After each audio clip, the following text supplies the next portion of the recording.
Selamat pagi, selamat sore, shalom. Saya Pendeta Fernando Sinaga kembali menjumpai saudara hari ini, dan saya berdoa semua dalam keadaan baik-baik semua. Hari ini saya percaya bahwa semua merayakan kelahiran, karena ini bulan Desember itu identik dengan bulan Natal ya. Bulan Natal di akhir tahun. Haleluya. Baik. Sebelum kita dengar firman Tuhan, saya mengundang kita untuk berdoa. Mari kita berdoa. Tuhan, kami bersyukur untuk sepanjang tahun ini. Kami bersyukur untuk sepanjang bulan ini juga. Kami bersyukur untuk hari ini juga, bahwa semua dalam kendali Tuhan. Tuhan, aku berdoa, mendoakan semua jemaat Tuhan, mendoakan seluruh pengerja, mendoakan seluruh penatua, mendoakan seluruh anak-anak, bahkan mendoakan seluruh anak-anak muda Gen B. Tuhan, kami serahkan semua dalam tangan Tuhan. Kami juga berdoa untuk rencana perayaan Natal, rencana lain pun, rencana ibadah lain, kami serahkan dalam tangan Tuhan. Kiranya Tuhan turut campur tangan. Kami juga berdoa, berikan kesehatan, kekuatan kepada setiap kami. Tuhan, hamba berdoa, apapun pergumulan jemaat Tuhan, kami mau doktrinkan bahwa Tuhan kami lebih besar daripada masalah kami. Yesus kami lebih besar dari segala pergumulan kami. Hari ini kami serahkan semuanya dengan Tuhan. Kami percaya Tuhan Yesus. Haleluya, haleluya, amin. Yang percaya amin, amin, amin. Bapak Ibu yang dikasihi Tuhan Yesus Kristus, saya selalu berdoa untuk Anda, selalu berdoa untuk kita semuanya, karena hanya doalah yang bisa mengubah, ya. Yesus berkata, carilah dahulu kerajaan Allah dan kebenarannya, maka semua itu akan dipertambahkan kepadamu. Apapun urusan kita, apapun rencana kita, mungkin mau pulang kampung, mungkin mau lamar kerja, atau mau buka kebun, buka kedai, buka warung, semuanya harus mengandalkan Tuhan. Ada amin. Ada satu konsultasi pemuda dengan pendeta, ya. Pemuda konsultasi dengan pendeta. Yang muda bilang ini, pendeta, mengapa saya tidak pernah menemukan jodoh saya? Mengapa saya belum berhasil mendapatkan seorang pacar sekalipun? Itu pertanyaan pemuda kepada pendeta. Tentang pendeta, oke, aku mau doakan. Belum kudoakan, gadis seperti apa yang kau inginkan?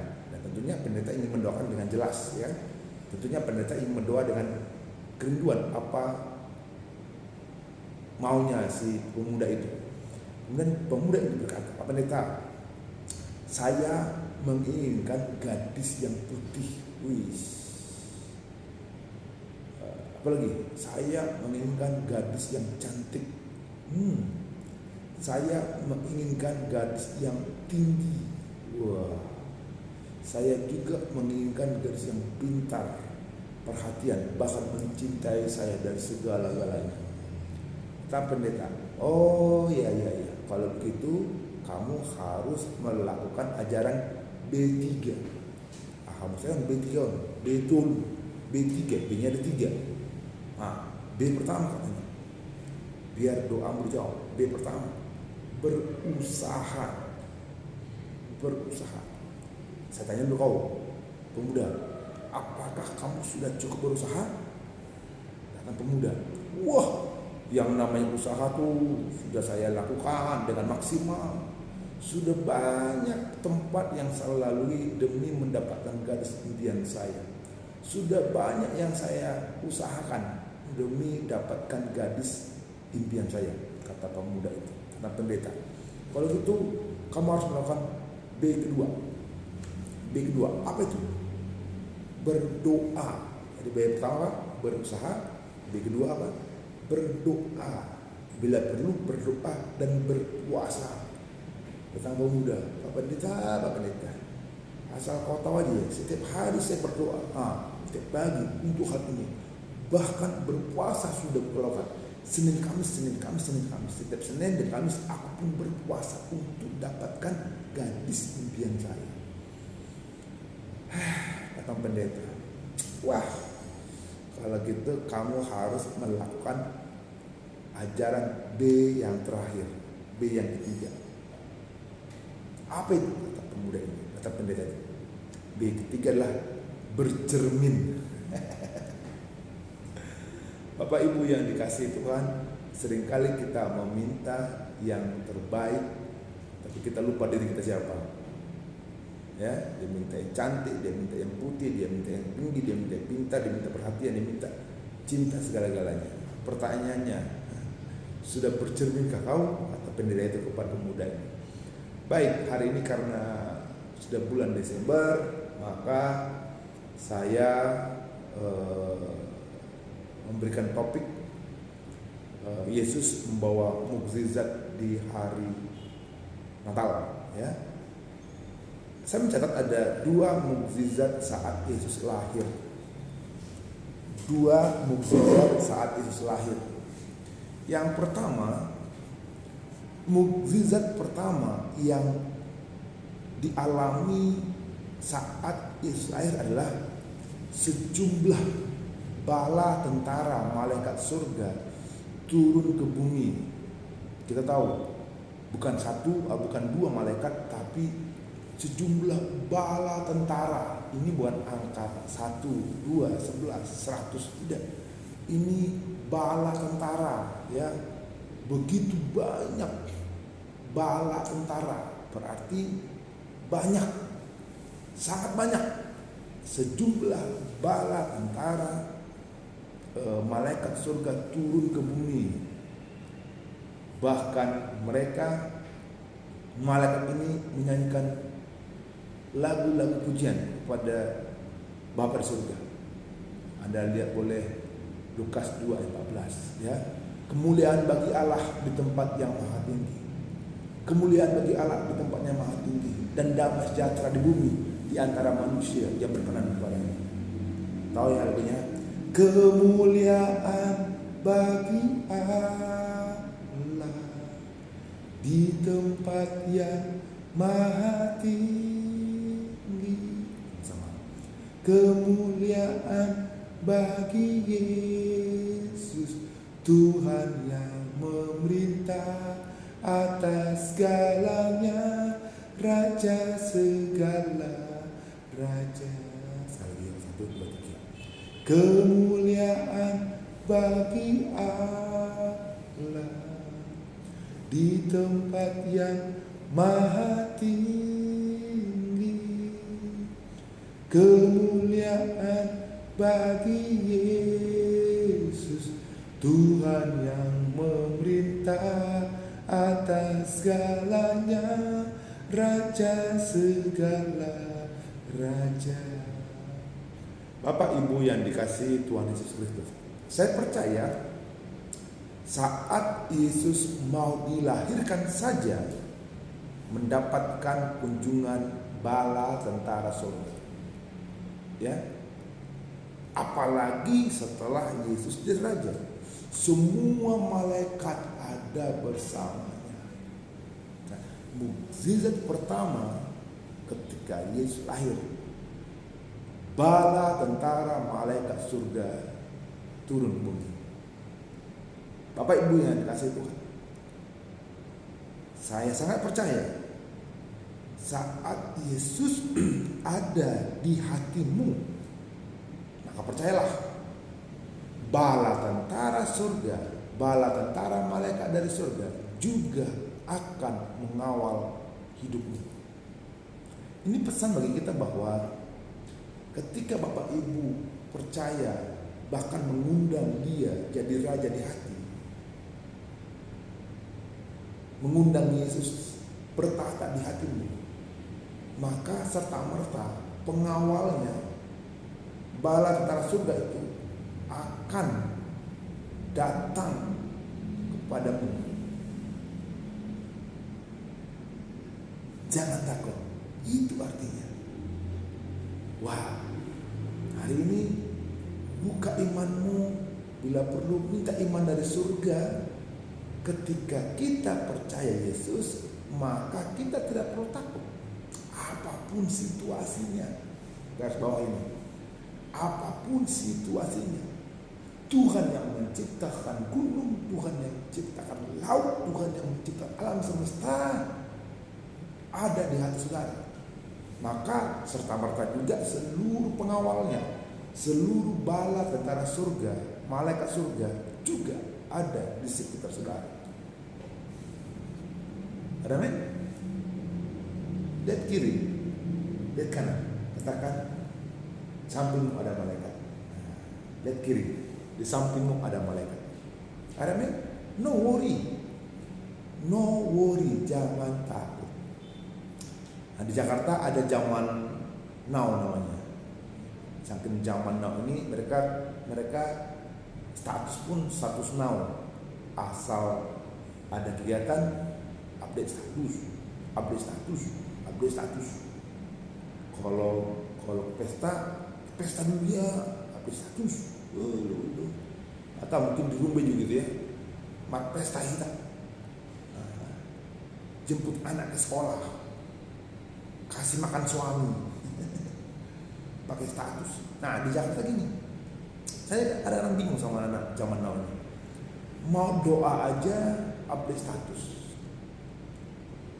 mau saat teduh saja saat teduh, mau baca Alkitab update status, baca Alkitab nih. Bapak Ibu, anak muda, emangnya malaikat akan komen sip gun? Emang malaikat punya Instagram? Emang malaikat punya media sosial? Waduh, macam-macam aja zaman now ini. Tapi satu hal yang saya ingin sampaikan kepada saudara, bahwa Tuhan kita ketika Anda mengundang Dia ada di hatimu, maka percayalah, Porsia Mahamu. Percayalah kita semuanya, malaikat juga ada di sekitar kita. Ada men? Yang pertama, mukjizat saat Yesus lahir, sejumlah bala tentara surga turun ke bumi. Yang kedua, sebuah bintang mengikuti orang Majus dan mengarahkannya ke Betlehem, bahkan membawa mazmur dan kemenyan. Ya, sebuah bintang mengikuti orang Majus dan mengarahkan ke Betlehem, bahkan membawa mazmur dan kemenyan. Artinya Tuhan memerintahkan berkat kepada anaknya. Tuhan memerintahkan berkat kepada Tuhan Yesus Kristus. Nah, kalau kita percaya tadi, ketika Yesus ada di hati, maka serta-merta malaikat juga ada di hati. Yang kedua, ketika Yesus ada di hatimu dan jadi raja, bukan hanya malaikat yang ada di sekitarmu, tetapi lihat ini, berkat pun akan diperintahkan datang kepadamu. Berkat dari timur, berkat dari barat, berkat dari utara, berkat dari selatan akan diperintahkan kepadamu. Amin. Berkat dari lautan seberang, orang fasik yang kumpulan harta nanti akan diberikan kepada orang benar. Artinya Tuhan memerintahkan berkat kepada saudara dan saya. Nah, sekarang lihat kiri, lihat kanan. Kamu pasti terima berkat. Kanan, kamu pasti terima berkat. Saya pasti terima berkat. Ada men? Ada men?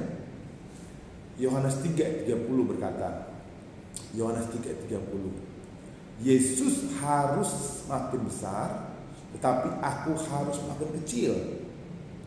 Yesus harus makin besar, tetapi aku harus makin kecil. Ketika rasa takut datang, harapkanlah sebaliknya. Iman untuk bangkit dalam diri Anda.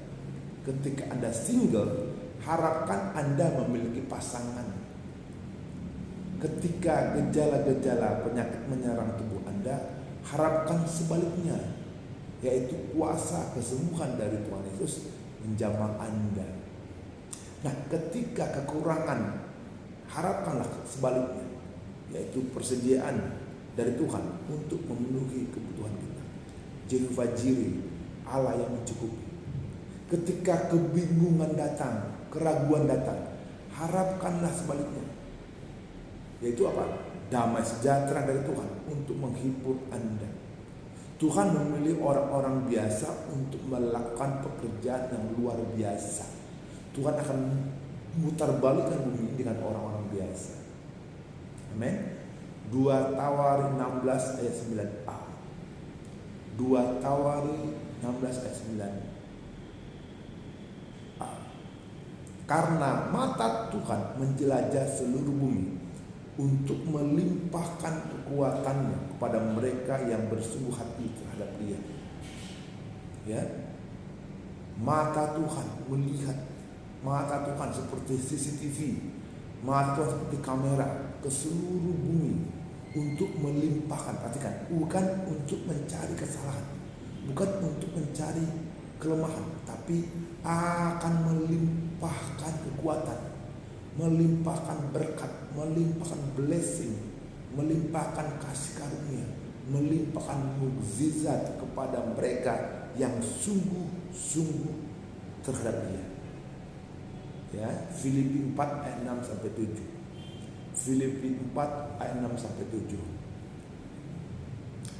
Janganlah hendaknya kamu khawatir tentang apapun juga, tetapi nyatakanlah dalam segala hal keinginanmu kepada Allah dalam doa dan permohonan dengan ucapan syukur. Damai sejahtera Allah yang melampaui segala akal akan memelihara hati dan pikiranmu dalam Kristus Yesus. Hendaklah kamu jangan khawatir, tapi nyatakanlah dalam segala hal keinginanmu. Ketika Anda worry, ketika Anda takut, curahkan ketakutanmu kepada Tuhan. Curahkan isi hatimu kepada Tuhan dalam doa dan apapun yang syukur. Jadi ketika Anda berdoa, Anda bersyukur bahwa doamu sudah dijawab. Ketika Anda meminta, Anda percaya bahwa doamu sudah dijawab oleh Tuhan. Itu maunya Tuhan. Nah, bagaimana mukjizat terjadi? Bagaimana keajaiban bisa terjadi? Kita tahu bahwa mukjizat adalah kesanggupan Allah untuk melakukan segala sesuatu, termasuk untuk melakukan hal-hal yang berada di luar kemampuan manusia.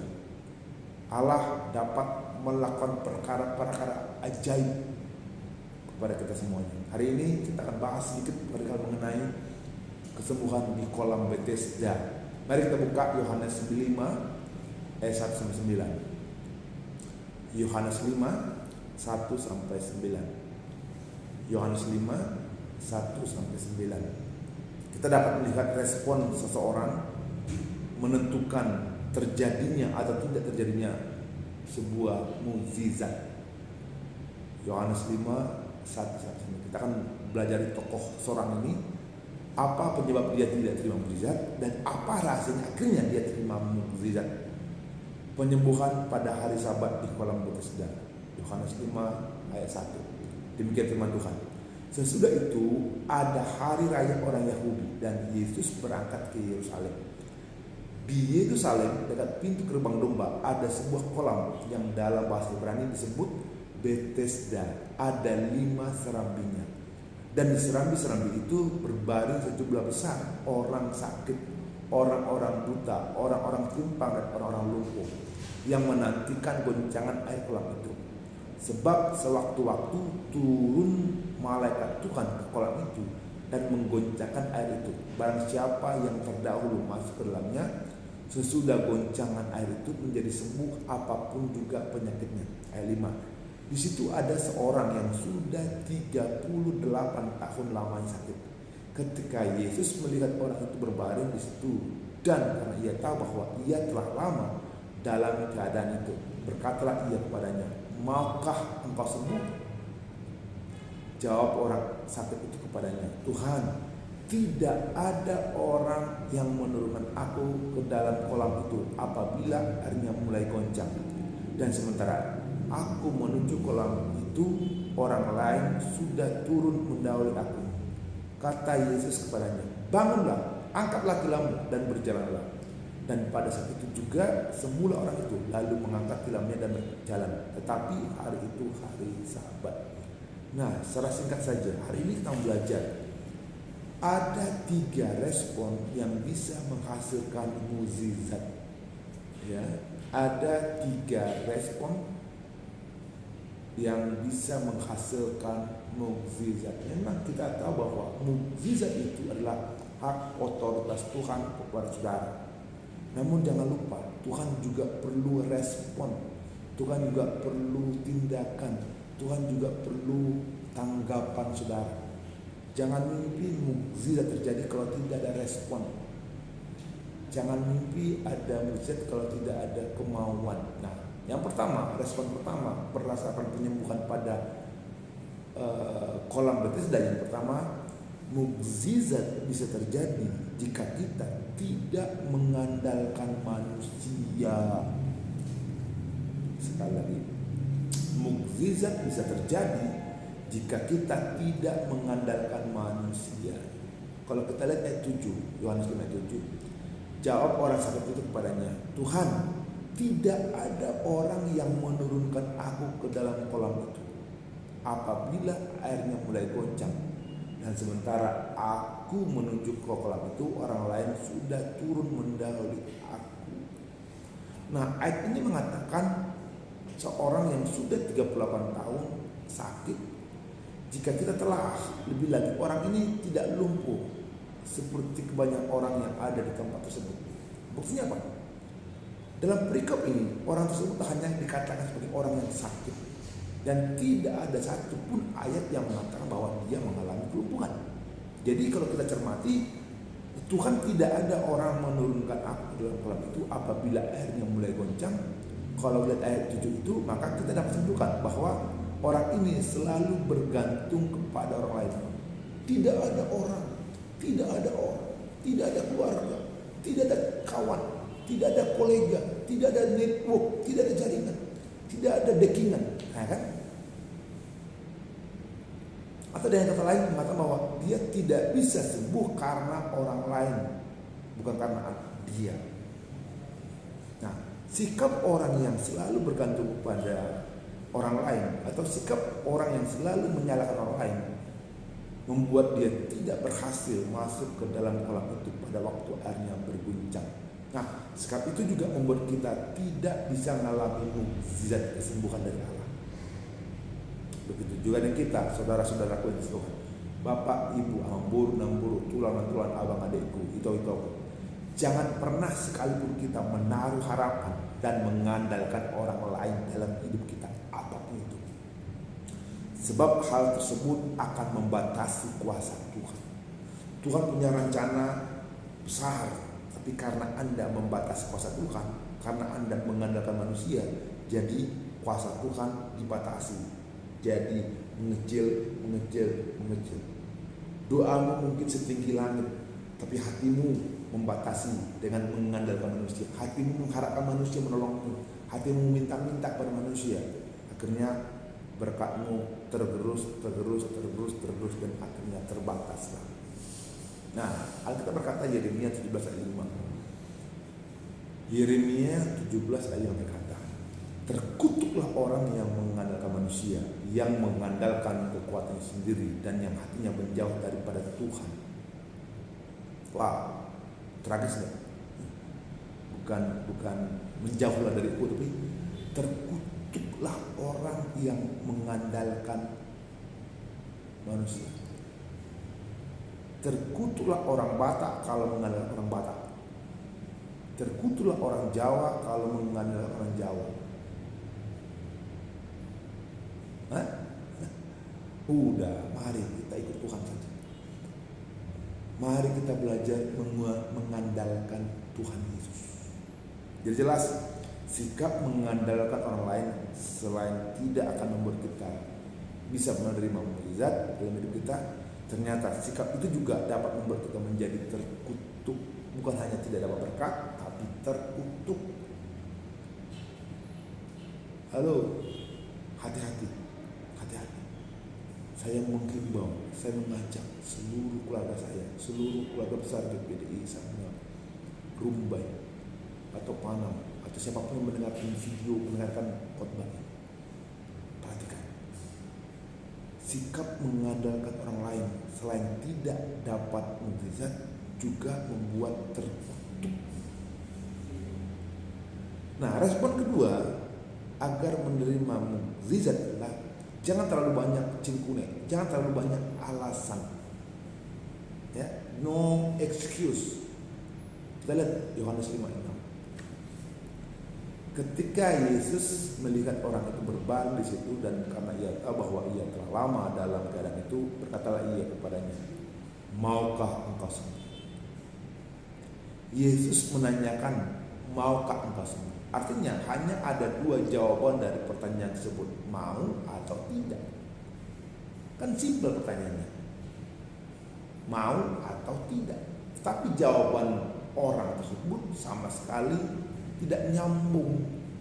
Dengan kata lain, orang tersebut memakai kalimat terlalu panjang, terlalu banyak alasan, terlalu banyak cengkune, godangan kata anak. Bulu kalau macam itai, bulu ngahatai, mandu kata na godangan, ada tindakan dah kan, tong kosong nyari bunyinya. Perhatikan, saat Yesus menanyakan, "Maukah engkau sembuh?" orang tersebut malah menyalahkan orang lain. Mulai dari tidak adanya orang yang membantu dia turun dalam kolam itu, sampai kepada menyalahkan orang yang berhasil mendahului dia masuk ke dalam kolam itu. Terlalu banyak alasan, terlalu banyak alasan. Maunya kau melayani, nanti marah pacarku, dulu terlalu banyak alasan. Maunya kau menyambut tamu, aduh terlalu jelek aku, gak bisa aku salaman bah. Lu maunya kau mendoakan yang sakit, gak bisa aku berdoa, nah godangan alasan. Maunya kau berdua, gak bisa, banyak kali kerjaanku, pagi-pagi aku udah masak air minum untuk suamiku. Lu mari bangun kita, jangan banyak alasan.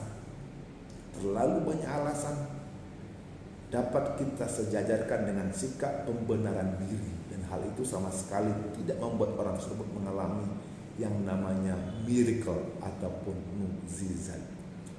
Amsal 18 ayat 21 berkata, "Hidup dan mati dikuasai lidah. Hidup dan mati dikuasai lidah. Siapa suka menggemakannya akan memakan buahnya." Dalam ayat ini jelas dikatakan bahwa orang-orang yang terlalu banyak alasan, orang yang terlalu banyak cengkune, orang yang terlalu banyak membual, orang-orang yang terlalu banyak bicara, sesumbar pada akhirnya akan memakan buahnya, akan menerima balasannya, ya, akan menerima taburannya. Jadi sikap kita banyak alasan, terlalu banyak bicara, terlalu sesumbar dan sebagainya sama sekali tidak akan membuat kita mengalami suatu mukjizat di dalam hidup kita. Amin. Amin. Yang ketiga, respon ketiga untuk menerima mukjizat adalah taat dan percaya penuh pada firman-Nya. Taat dan percaya penuh pada firman-Nya. Lihat ayat 8 dan 9. Yohanes 5 ayat 8 dan 9. Kata Yesus kepadanya, "Bangunlah, angkatlah tilammu dan berjalanlah." Dan pada saat itu juga sembuhlah orang itu. Lalu ia mengangkat tilamnya dan berjalan. Tapi hari itu hari Sabat. Yesus tidak mengatakan sembuhlah kamu. Tidak. Apa dikatakan? Bangunlah, angkatlah tilammu dan berjalanlah. Ya. Yesus tidak mengatakan sembuhlah kepada orang tersebut. Tapi Yesus mengatakan apa? Bangunlah, angkatlah tilammu, beyond, ke depan. Dia mengatakan apa yang akan terjadi, apa yang sudah terjadi, apa yang harus terjadi. Bangunlah, ya, bangunlah, angkatlah tilammu dan berjalanlah.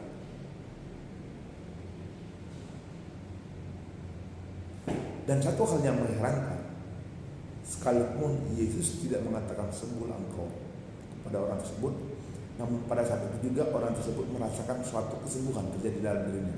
Artinya dalam setiap perkataannya ada kuasa. Something happened in Jesus' word. Sesuatu bisa terjadi dalam perkataan Yesus. Dan sebagai bukti dari kesembuhan tersebut, orang itu pun mengangkat tilamnya dan berjalan sesuai dengan apa yang dikatakan Yesus kepadanya. Bapak Ibu yang dikasihi Tuhan, sebuah mukjizat pada dasarnya terjadi karena kita percaya penuh pada firman-Nya dan mentaati perkataannya. Nah, jika orang sakit tersebut tidak melakukan apa yang Yesus katakan, maka pada dasarnya orang tersebut tidak dapat membuktikan bahwa dia telah memperoleh mukjizat.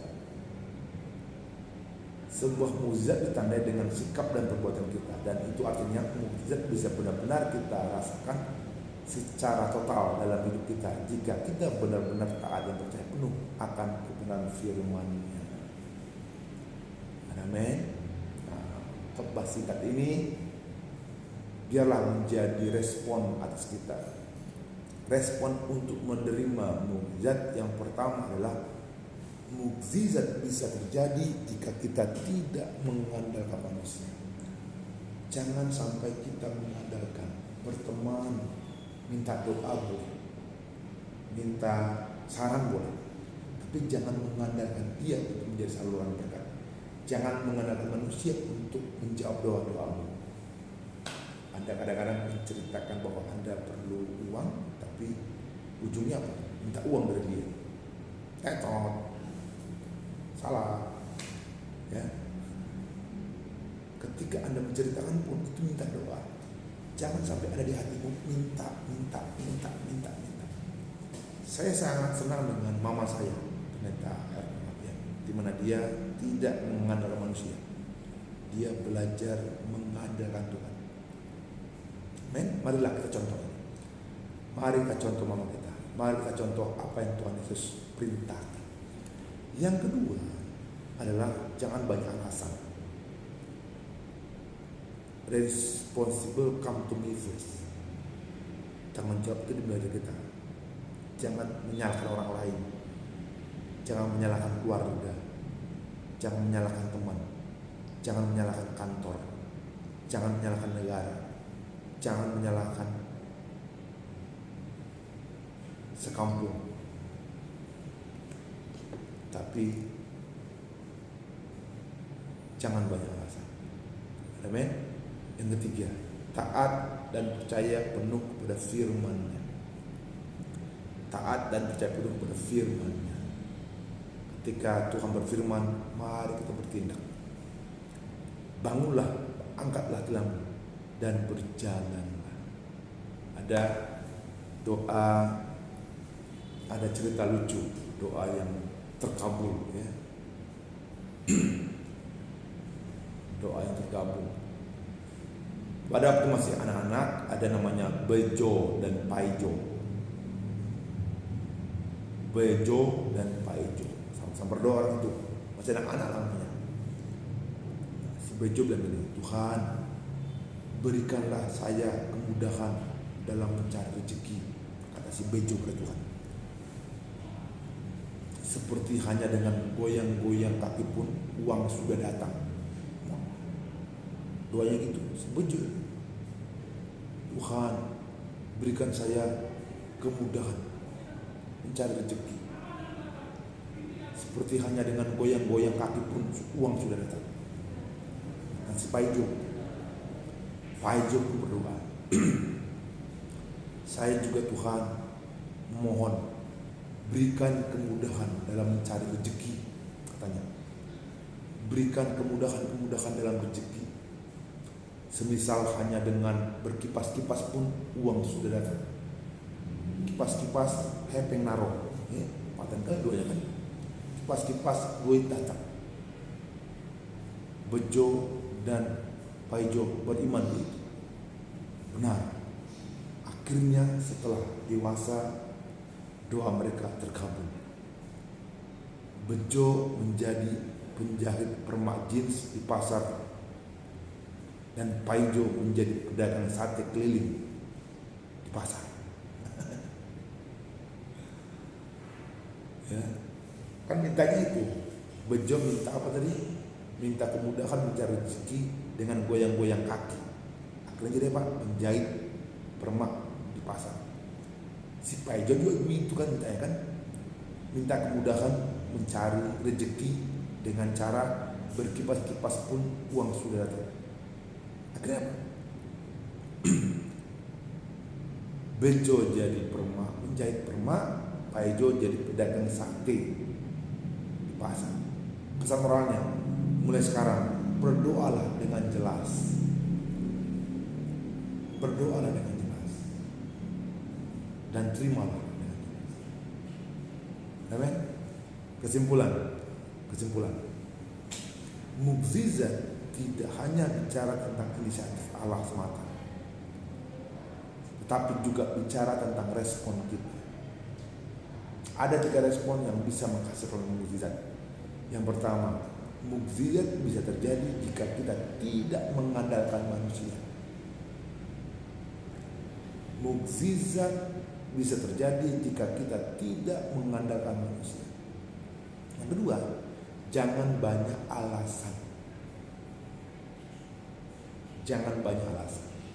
Yang ketiga, taat dan percaya penuh kepada firman-Nya.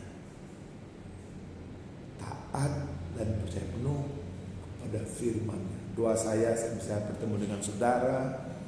Doa saya, saudara tidak takut dengan dunia ini, tidak takut dengan keadaan dunia ini. Percayalah bahwa Tuhan ada di hatimu. Maka percayalah malaikat surga berada di sekitar saudara. Dan percayalah Tuhan memerintahkan berkat kepada saudara. Kesaksian terakhir. Dulu ketika saya single itu atau belum married, saya memang tidak punya apa-apa ya. Tidak punya